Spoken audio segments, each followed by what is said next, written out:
Hi guys! ഇന്ന് ഞാൻ വന്നിരിക്കുന്നത് ഒരു മോയ്സ്ചറൈസർ ക്രീമിൻ്റെ റെമഡി ആയിട്ടാണ് കേട്ടോ. അപ്പോൾ ഈ ഒരു മോയ്സ്ചറൈസർ ക്രീം ഞാൻ വീട്ടിലുണ്ടാക്കി സെയിൽ ചെയ്യുന്നുണ്ട്.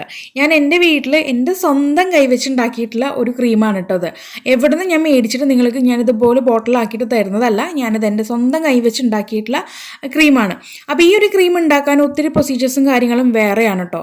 അപ്പോൾ എനിക്കിത് റിക്വസ്റ്റ് വന്നിട്ടുണ്ട്, ഇതുപോലെ ഒരു മോയ്സ്ചറൈസർ ക്രീം നമുക്ക് വീട്ടിൽ സിമ്പിളായിട്ട് എങ്ങനെ ഉണ്ടാക്കാമെന്ന് പറഞ്ഞിട്ട് എന്നോട് കുറച്ചൊരു 2-3-4 പേര് സബ്സ്ക്രൈബേഴ്സ് എന്നോട് ചോദിച്ചിട്ടുണ്ടായിരുന്നു ഒരു മോയ്സ്ചറൈസർ ക്രീം നമുക്ക് വീട്ടിൽ എങ്ങനെ ഉണ്ടാക്കാമെന്നുള്ളത്. അപ്പോൾ നിങ്ങൾ യൂട്യൂബിൽ തന്നെ സെർച്ച് ചെയ്ത് നോക്കിക്കഴിഞ്ഞാൽ അതിനകത്ത് ഷിയ ബട്ടറും അങ്ങനെയുള്ള കാര്യങ്ങളൊക്കെ അതിനകത്ത് ഉൾപ്പെടുത്തിയിട്ടാണ് അവർ അതിനകത്ത് കാണിക്കുന്നത്.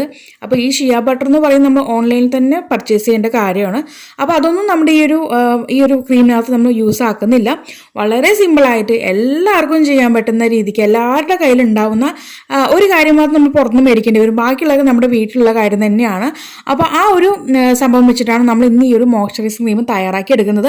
അപ്പോൾ ഞാൻ വീണ്ടും പറയണം, ഞാൻ ചെയ്തു കൊടുക്കുന്ന മെത്തേഡ് വേറെ രീതിക്കാണ്, അതിൻ്റെ പ്രൊസീജിയർ തന്നെ വേറെയാണ്. അപ്പോൾ നിങ്ങൾക്ക് ഇന്ന് ഞാൻ കാണിക്കാൻ പോകുന്നത് നമ്മുടെ വീട്ടിൽ ചെയ്യാൻ പറ്റുന്ന സിമ്പിളായിട്ടുള്ള മെത്തേഡിലാണ് ചെയ്ത് കാണിക്കുന്നത്. ഓക്കെ, അപ്പോൾ വളരെ ഈസി ആയിട്ട് തന്നെ ഞാനിപ്പോൾ ഉണ്ടാക്കി കൊടുക്കുന്ന ഈ ഒരു മോയ്സ്ചറൈസർ ക്രീം ഒട്ടും തന്നെ ഗ്രീസി ആയിട്ടോ ഓയിലായിട്ടോ ഒന്നും ഉണ്ടാവില്ല, നമുക്ക് സ്റ്റിക്കി ആയിട്ടുള്ള ഒരു ഫീൽ ഉണ്ടാവില്ല. ഓൾ സ്കിൻ ടൈപ്പർക്ക് യൂസ് ആക്കാൻ പറ്റുന്ന രീതിക്കാണ് നമ്മളിത് ചെയ്തെടുത്തിരിക്കുന്നത്. അതുപോലെ തന്നെ ഇതിനകത്ത് ഉപയോഗിച്ചിരിക്കുന്ന ബട്ടേഴ്സ് എല്ലാം നോൺ കൊമഡോജനിക് ആയിട്ടുള്ള ബട്ടേഴ്സാണ് കേട്ടോ. ഈ ഒരു കൊമഡോജനിക് എന്ന് പറഞ്ഞിട്ടുണ്ടെങ്കിൽ നമ്മുടെ സ്കിന്നിലത്തെ പോഴ്സിനെ ക്ലോഗ് ചെയ്തിട്ട് ആ ഒരു ഭാഗത്ത് പിമ്പിൾസും അതുപോലെ തന്നെ ചെറിയ ചെറിയ തരിതരിയായിട്ടുള്ള കുരുക്കളൊക്കെ വരും. ഞാൻ മുമ്പ് പറഞ്ഞിട്ടുണ്ട്, നമ്മുടെ കോക്കനട്ട് ഓയിൽ ഉപയോഗിച്ചിട്ടുണ്ട്, അതിനകത്ത് കോക്കനട്ട് ഓയിലിനകത്ത് കൊമഡോജനിക്കിൻ്റെ റേറ്റ് കുറച്ച് കൂടുതലാണ്. അപ്പോൾ ആയതുകൊണ്ട് തന്നെ നമ്മുടെ സ്കിന്നിലത്തെ ആ ഒരു പോഴ്സിനെ ക്ലോഗ് ചെയ്തിട്ട് അവിടെ പിമ്പിൾസ് വരും. എല്ലാവരുടെ കാര്യമല്ല, ഞാൻ ചില ആൾക്കാരുടെ കാര്യം മാത്രം കേട്ടോ അവിടെ പറയുന്നത്, എല്ലാവർക്കും ചേർന്നത് വരില്ല ഒരു കോക്കനട്ട് ഓയിൽ. ഓക്കെ, അപ്പോൾ ഈ ഒരു കൊമഡോജനിക് ആയിട്ടുള്ള കാര്യം ഉപയോഗിക്കുമ്പോഴാണ് നമുക്ക് ഇതുപോലത്തെ പ്രശ്നങ്ങളും കാര്യങ്ങളും വരുന്നത്. അപ്പോൾ ഞാൻ എൻ്റെ ഈ ഒരു ക്രീം ഉണ്ടാക്കുന്ന സമയത്ത് അതിനകത്ത് നോൺ കൊമഡോജനിക് ആയിട്ടുള്ള ഇൻഗ്രീഡിയൻസ് ആണ് ചേർത്തിരിക്കുന്നത്. ബട്ടേഴ്സ് ആയിക്കോട്ടെ ഓയിൽ ആയിക്കോട്ടെ, നോൺ കൊമഡോജനിക് ആയിട്ടുള്ള കാര്യങ്ങളാണ് നമ്മൾ ഇതിനകത്ത് ചേർത്തിട്ടാണ് ഈ ഒരു ക്രീം ഉണ്ടാക്കിയിട്ട് നിങ്ങൾക്ക് ഞാൻ സെയിൽ ചെയ്യുന്നത്. ഓക്കെ, അപ്പോൾ ഞാനിപ്പോൾ ഇന്ന് ഉണ്ടാക്കാൻ പോകുന്നത് ഞാൻ വളരെ സിമ്പിളായിട്ടാണ്, ഈ രീതിക്കല്ല, ഞാൻ വീണ്ടും പറയുന്നത്, ഈ രീതിക്കല്ല ഞാൻ ഉണ്ടാക്കുന്നത്. ഞാൻ വളരെ സിമ്പിളായിട്ട് നമുക്ക് എല്ലാവർക്കും പറ്റുന്ന രീതിക്കാണ് നമ്മളിത് ചെയ്യുന്നത് കേട്ടോ. നമ്മളിതിനകത്ത് ബട്ടർ ഒന്നും ചേർക്കുന്നില്ല. ബട്ടർ ഈ ഒരു ഷിയ ബട്ടറിന് തന്നെ കുറച്ച് റേറ്റ് കൂടുതലാണ്. നിങ്ങൾക്ക് ഷോപ്പിംഗ് സൈറ്റിൽ നോക്കിക്കഴിഞ്ഞാൽ മനസ്സിലാവും, ഓൺലൈൻ ഷോപ്പിങ്ങിൽ നോക്കിക്കഴിഞ്ഞാൽ മനസ്സിലാക്കാൻ പറ്റും. ആമസോണിലായിക്കോട്ടെ ഫ്ലിപ്കാർട്ടിലോ ആയിക്കോട്ടെ നല്ല റേറ്റ് ഉണ്ട് ഈ ഒരു ബട്ടേഴ്സിന്. അപ്പോൾ ഈ ഒരു ബട്ടേഴ്സ് ഒന്നും ഇല്ലാതെ നമുക്ക് വീട്ടിൽ എല്ലാവർക്കും ചെയ്യാൻ പറ്റുന്ന രീതിക്ക്, അതായത് നമ്മുടെ ആലോവേറ ജെല്ല് വെച്ചിട്ടാണ് ഞാൻ ഈ ഒരു മോയ്സ്ചറൈസർ ക്രീം ഉണ്ടാക്കിയെടുക്കുന്നത്. അതുപോലെ തന്നെ എനിക്ക് വേറെ വരുന്ന കുറച്ച് ക്വസ്റ്റ്യൻസ് ആണ്, ആലോവേറ ജെല്ല് ഉപയോഗിച്ച് നമുക്ക് മോയ്സ്ചർ ചെയ്ത് വെക്കാൻ പറ്റുമെന്നുള്ള. ഒരിക്കലും പറ്റത്തില്ല കേട്ടോ. ഒരു നോർമൽ ആലോവേറ ജെല്ല് നമ്മുടെ സ്കിന്നിനെ മോയ്സ്ചർ ചെയ്ത് വെക്കാൻ പറ്റത്തില്ല, നമ്മുടെ സ്കിന്നിനെ ഹൈഡ്രേറ്റ് ചെയ്ത് വെക്കാൻ പറ്റും. അതിന് കൂടുതൽ നമ്മൾ എക്സ്ട്രാ എന്തെങ്കിലും ചേർക്കുമ്പോഴാണ് നമുക്ക് ആ ഒരു ആലോവേറ ജെല്ല് നമ്മുടെ സ്കിന്നിനെ മോയ്സ്ചർ ചെയ്ത് വെക്കാനുള്ള കഴിവ് കിട്ടുന്നത്. അപ്പോൾ എന്തായാലും ഒരു നോർമൽ ആലോവേറ ജെല്ലിന് ആ ഒരു കഴിവില്ല കേട്ടോ, അതുകൊണ്ട് നമുക്ക് ഇത് മോയ്സ്ചറായിട്ട് ഉപയോഗിക്കാൻ പറ്റില്ല. അപ്പോൾ ഗൈസ്, നമുക്ക് ഈ ഒരു വീഡിയോ സ്റ്റാർട്ട് ചെയ്യാം. ഈ ഒരു ക്രീം എങ്ങനെ തയ്യാറാക്കി എടുത്ത് നോക്കാം. അപ്പോൾ ഞാൻ ഈ ബൗളിനകത്ത് കാണിച്ചുകൊണ്ടിരിക്കുന്നത് നമ്മുടെ ബീസ് വാക്സ് ആണ്. ഇത് നമുക്ക് അടുത്തുള്ള പച്ചമരുന്ന് കടയിൽ നിന്ന് മേടിക്കാൻ കിട്ടും. അപ്പോൾ മേടിക്കുന്ന സമയത്ത് പ്രത്യേകം ചോദിക്കുക, അത് ഫേസിന് ഉപയോഗിക്കാനുള്ളതാണ്, മുഖത്ത് ഉപയോഗിക്കാനുള്ളതാണെന്ന് പ്രത്യേകം പറയുക, എങ്കിൽ മാത്രമേ ഇവർ അതിനനുസരിച്ചുള്ള ആ ഒരു ബീസ് വാക്സ് എടുത്തു തരുള്ളൂ, അല്ലെങ്കിൽ കാൻഡിൽ വാക്സ് എടുത്തു തരുള്ളൂ. യെല്ലോയിഷ് കളറായിരിക്കും ആ ഒരു ബീസ് വാക്സിന് ഉണ്ടാവുക. ഞാൻ മുമ്പ് ഒരു ലിപ് ബാമിൻ്റെ വീഡിയോ ഇട്ടുണ്ടായിരുന്നു, അതിനകത്ത് കാണിച്ചിട്ടുണ്ട്. ഞാനത് പച്ചമരുന്ന് കടയിൽ നിന്ന് മേടിച്ചാണ്. ഇത് ഞാൻ ഓൺലൈനിൽ കുറച്ച് ആ ഒരു വൈറ്റ് കളർ ബീസ് വാക്സ് വേണമെന്ന് പറഞ്ഞ് മേടിച്ചാണ് കേട്ടോ. അപ്പോൾ ഓക്കെ, ഇത് ഈ ബീസ് വാക്സ് ഞാനൊരു 10 ഗ്രാം എടുത്തിട്ടുണ്ട്. എന്നിട്ട് അതിനകത്തേക്ക് നമ്മളുടെ ആൽമണ്ട് ഓയിൽ ചേർത്ത് കൊടുക്കാൻ പോകുന്നത് സ്വീറ്റ് ആൽമണ്ട് ഓയിലാണ് കേട്ടോ ഈ ചേർക്കുന്നത്. അത് ഞാനൊരു 1/4 ബൗൾ ചേർക്കുന്നുണ്ട്, ഈ എടുത്തിരിക്കുന്ന ബൗളിനകത്ത് 1/4 ബൗൾ. അപ്പോൾ 10 ഗ്രാം ബീസ് വാക്സും ആ ഒരു 1/4 പോർഷൻ നമ്മുടെ ഒരു സ്വീറ്റ് ആൽമണ്ട് ഓയിലും. ഇനി ഇവ രണ്ടും കൂടി ഒന്ന് മെൽറ്റ് ചെയ്തെടുക്കണം. അപ്പോൾ ഞാൻ ഗ്യാസ് ഓൺ ചെയ്തിട്ട് അതിന് മീതെ വെള്ളം വെച്ച് കൊടുത്ത് ചൂടാക്കി വെച്ചിട്ടുണ്ട്. എന്നിട്ട് അതിനകത്തേക്ക് നമ്മുടെ ഈ ഒരു ബീസ് വാക്സും ആ ഒരു ആൽമണ്ട് ഓയിലും ഒഴിച്ചിട്ടുള്ള ഒരു ബൗൾ അങ്ങ് ഇറക്കി വെക്കാൻ കേട്ടോ. അപ്പോൾ നന്നായിട്ട് അങ്ങ് മെൽറ്റായി, ആ ബീസ് വാക്സ് കംപ്ലീറ്റ് ആയിട്ടൊന്ന് മെൽറ്റായി വരണം. എന്നതിന് ശേഷമാണ് നമ്മൾ ഇതിനകത്തേക്ക് ആലോവേറ ജെല്ല് ചേർത്ത് കൊടുക്കാൻ പോകുന്നത്. അപ്പോൾ ഇനി ഈ ഒരു ആലോവേറ ജെല്ലിൻ്റെ പകരം നമുക്ക് ആലോവേറ ജ്യൂസ് ഉപയോഗിച്ചിട്ടും നമുക്ക് ഈ ഒരു ക്രീം തയ്യാറാക്കി എടുക്കാൻ പറ്റും. അതെങ്ങനെയാണെന്നുള്ളത് ഞാൻ വഴിയെ പറഞ്ഞുതരാം. അപ്പോൾ നമ്മുടെ ഈ ഒരു ആൽമണ്ട് ഓയിലും ബീസ് വാക്സും ആ ഒരു ചെറു ചൂടോട് വേണം ഈ ഒരു ആലോവേറ ജെല്ല് ചേർത്ത് കൊടുക്കാനായിട്ടാ. ഒത്തിരി ആയിട്ട് അങ്ങ് തണുക്കാനായിട്ട് സമയം കൊടുത്ത് നമ്മുടെ ഈ ഒരു ബീസ് വാക്സ് കംപ്ലീറ്റ് അങ്ങ് കട്ടിയായി പോകും. അപ്പോൾ അതിന്റെ പേരിൽ ആ ഒരു ചെറു ചൂടോട് വേണം ആലോവേറ ജെല്ല് ചേർത്ത് കൊടുക്കാൻ. 2 അല്ലെങ്കിൽ 3 ടേബിൾ സ്പൂൺ വരെ നമുക്ക് ഇതിനകത്ത് ചേർത്ത് കൊടുക്കാം. കുറച്ച് അധികം തന്നെ നമുക്ക് ആലോവേറ ജെല്ല് വേണം. ഓക്കെ, അപ്പോൾ നിങ്ങൾ ഈ ഒരു കളർ ആലുവയുടെ ജെല്ലിൻ്റെ കളർ കണ്ടിട്ട് ആരും ഇതാവേണ്ട ടെൻഷൻ ആവേണ്ട കാര്യമില്ല. ഞാൻ നിങ്ങൾക്ക് തരുന്ന ആലുവയുടെ ജെല്ലിനകത്ത് ചെറിയൊരു ഗ്രീൻ കളർ വരും. അതാണ് ശരിക്കും കേട്ടോ. ഞാനതിനകത്ത് ഫുൾ ആലുവേര ജ്യൂസും ഒരല്പം വെള്ളം ചേർത്തിട്ടാണ് നിങ്ങൾക്ക് ഞാൻ സെയിൽ ചെയ്യുന്നത്. പക്ഷേ എനിക്ക് കൊണ്ട് ഉണ്ടാക്കുന്ന സമയത്ത് അതിനകത്ത് പകുതി മുക്കാലും വെള്ളമാണ്.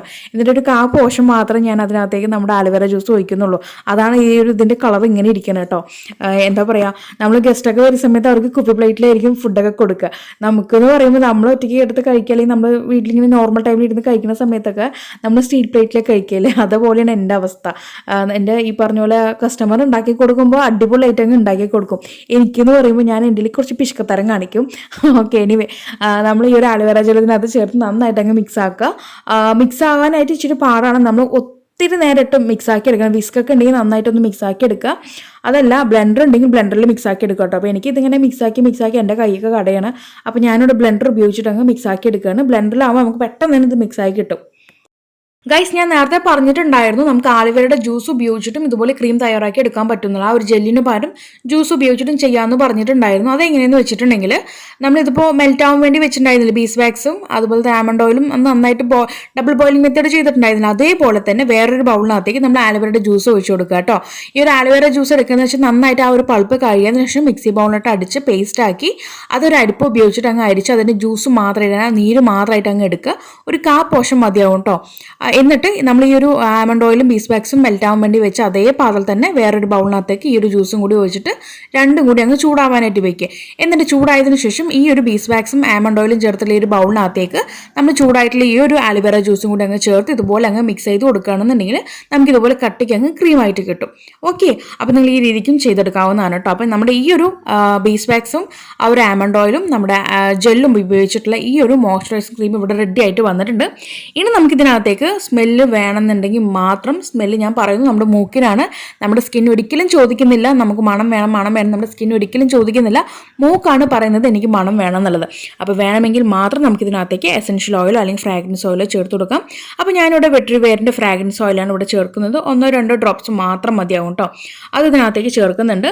ഇനി നമുക്കിത് ഫ്രിഡ്ജിൽ വേണം സൂക്ഷിച്ച് വെക്കാനായിട്ട്. ഫ്രിഡ്ജിൽ നമുക്കിത് 2 അല്ലെങ്കിൽ 3 ആഴ്ച വരെ കേടുകൂടാതെ ഇരിക്കും കേട്ടോ. അതല്ല നിങ്ങൾക്ക് ഫ്രിഡ്ജില്ല, നിങ്ങൾക്ക് ഞാൻ നേരത്തെ ഒരു വീടിനകത്ത് പ്രിസർവേറ്റീവ്സ് ഒക്കെ കാണിച്ചിട്ടുണ്ടായിരുന്നു. അത് ചിലരെങ്കിലും വാങ്ങിയിട്ടുണ്ടാവും. അപ്പോൾ അവിടെ ആ ഒരു പ്രിസർവേറ്റീവ്സ് നമ്മുടെ പൊട്ടാസ്യം സോർബേറ്റ് അത് ഉണ്ടെങ്കിൽ അത് ഇതിനകത്തേക്ക് ചേർത്ത് കൊടുക്കാം. കുറഞ്ഞ അളവിൽ വേണം ചേർക്കാനായിട്ട്. ഒത്തിരി അങ്ങ് ചേർത്തിട്ടുണ്ടെങ്കിൽ നമ്മുടെ സ്കിന്നൊക്കെ നന്നായിട്ട് നീറ്റിലും അതുപോലെ പുകച്ചിലൊക്കെ അനുഭവപ്പെടും. അപ്പോൾ അതിൻ്റെ പേരിൽ ഇതായി കാണിക്കുന്ന അളവിൽ ചെറിയൊരു നുള്ളിൻ്റെയും പകുതി അത്രമാത്രം ഇതിനകത്ത് എടുത്തിട്ട് ഈ ഒരു സ്റ്റേജിൽ നമ്മളിപ്പോൾ എസൻഷ്യൽ ഓയിൽ ഫ്രാഗ്രൻസ് ഓയിൽ ഒഴിച്ചു കൊടുത്തില്ലേ, അതിന് മുന്നായിട്ട് ഇത് അങ്ങ് ചേർത്ത് കൊടുക്കുക. എന്നിട്ട് നന്നായിട്ട് മിക്സ് ആക്കിയതിന് ശേഷം ഫ്രാഗ്രൻസ് ഓയിലും കൂടി ചേർത്ത് കൊടുത്ത് നന്നായിട്ട് അങ്ങ് മിക്സ് ആക്കി കൊണ്ടുവരികയാണെന്നുണ്ടെങ്കിൽ നമ്മുടെ ഈ ഒരു മോയ്സ്ചറൈസിംഗ് ക്രീം റെഡി. അപ്പോൾ ഗൈസ് ദാ ഇത്രേ ഉള്ളൂ. വളരെ ഈസി ആയിട്ട് നമ്മൾ പെട്ടെന്ന് തന്നെ എല്ലാവർക്കും ചെയ്യാൻ പറ്റുന്ന രീതിക്കുള്ള ഒരു മോയ്സ്ചറൈസിംഗ് ക്രീമാണ് തയ്യാറാക്കി കാണിച്ചിട്ടുള്ളത്. അപ്പോൾ എല്ലാവരും ഒന്ന് ട്രൈ ചെയ്ത് നോക്കുക. എന്നിട്ട് ഫീഡ്ബാക്ക് പറയാൻ മറക്കരുത് കേട്ടോ. നമ്മളിത് പുറത്തോട്ട് പോകുന്ന സമയത്ത് ഉപയോഗിക്കാൻ പറ്റിയുള്ള ഒരു മോയ്സ്ചറൈസിംഗ് ക്രീം കൂടിയാണ്. അപ്പോൾ എല്ലാവരും ഒന്ന് ട്രൈ ചെയ്ത് നോക്കുക. അപ്പോൾ ഇനി ഒരു പുതിയ വെറൈറ്റി വീഡിയോ വരുന്നവരേക്കും tata bye bye from Shamna.